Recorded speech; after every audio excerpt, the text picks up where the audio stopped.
guys, hey internet, it's Inkeater and welcome to Inktober. So for the month of October, we're going to be posting every day consecutively, hopefully, considering we're recording this right now.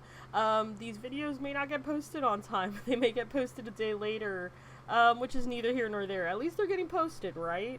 Anyway, so for the month of October, we're going to be doing Latin cryptids, aka Latin X-Files. Essentially, growing up as a kid, my grandmother, my abuelita, used to tell me all these really crazy stories. Not necessarily about El Chupacabra, but like, you know, El La Mocuana, El Cucuy, and honestly tons others. I could go on and on and on.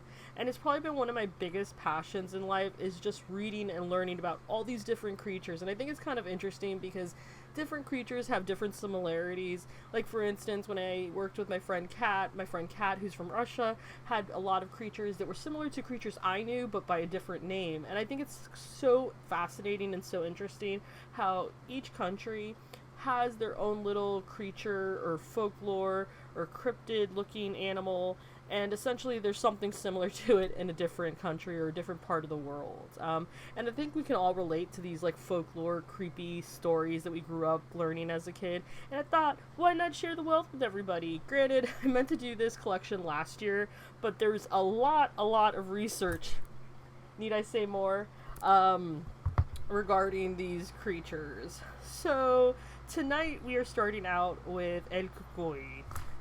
Bam! He took about 50 minutes to ink, draw, and create. I really love how he turned out. Granted, learning curve also because I bought some new ink, which is amazing black ink, but it takes a lot to water it down. So unless you meant to go that dark, it's not getting any lighter. Granted, I love the results, and I guess as we go, we'll see that the drawings get better and better because we're learning a new medium. Granted, the inking pen that I was using is a Speedball, which I cannot find right now. Or actually, right here. It's a Speedball ink pen. Granted, not too happy. It bled. But it created like this really creepy vibe to it, so I'm not mad about it. Just wasn't intending for like this blue hue. Anyway, that's the art nerd in me, and that's me just being picky. But yeah, onward to the time lapse. I'm seeing things that aren't real. I'm seeing things I shouldn't see. I'm dreaming things I've never seen. You're beginning to think in images, concrete images. Alright, so first Latin cryptid is El Cucuy, or El Cuco, or El Coco, depending on where you come from in Latin America, whether that's Spain, Portugal, or any part of Latin America, including Brazil. Each one of them has a different name for this particular boogeyman. Most people have a tendency to associate it with just being the Mexican boogeyman, but honestly, you'll find that it exists all through Latin America, just by a different or slightly different name. So, El Cucuy is essentially a ghost monster, or an equivalent of the boogeyman. He's a child eater and a kidnapper. He devours children with no trace, which honestly, I was honestly going to draw a creature devouring bones, but then I was like, that's a little much. I'm kind of happy with the route that I went, though. Basically, this boogeyman devours children without a trace, or he may spirit them away to basically a different place. So he only goes after disobedient children. So basically, if you're behaving badly and your children and your parents tell you, oh, you know what, Cucuy is going to come and get you. It was kind of like the equivalent of saying Freddy Krueger is going to come and get you, kill you, and steal your soul. He's often referred to as like the devil in a lot of ways.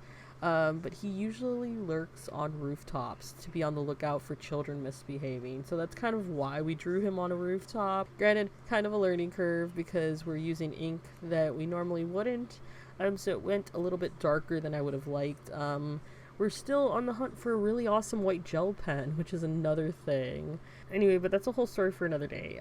So this creature basically takes on the shape of any dark shadow, and he stays watching.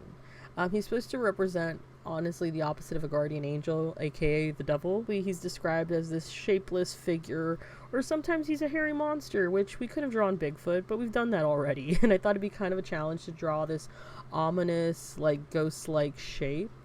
In case you're curious, I will leave a link down in the comments below more about El Cucuy in case you're curious. There's a really good book called 5 Midnights by Ana Dávila Cardinal, I believe, where she explores the world of El Cucuy in Puerto Rico. And in case you're curious about that, I'll leave a link to that down below. Granted, it's young adult, so if you're more looking into like the horror realm, may not be up your alley. Anyway, I hope you guys enjoyed this doodle, and definitely come back for more.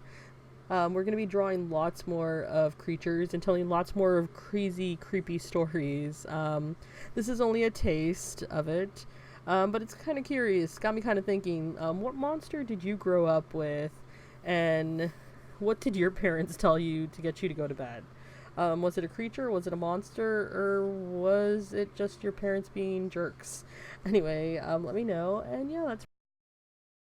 If you guys like this drawing, definitely hit the like button down below. We'll be sharing more Latin X-Files and Cryptids in the future, in the upcoming days. So definitely keep an eye out and subscribe if you're into it, and if not, no worries, I get it. But yeah, hope you guys are doing awesome, and let me know down in the comments below, what is your favorite piece of folklore or cryptid that you grew up with? Anyway, hope you guys are doing awesome. Bye. Whatever it is that you believe you're seeing, it's not real. Seeing things before they happen. Things are not always what they seem in this place. So you can't take anything for granted.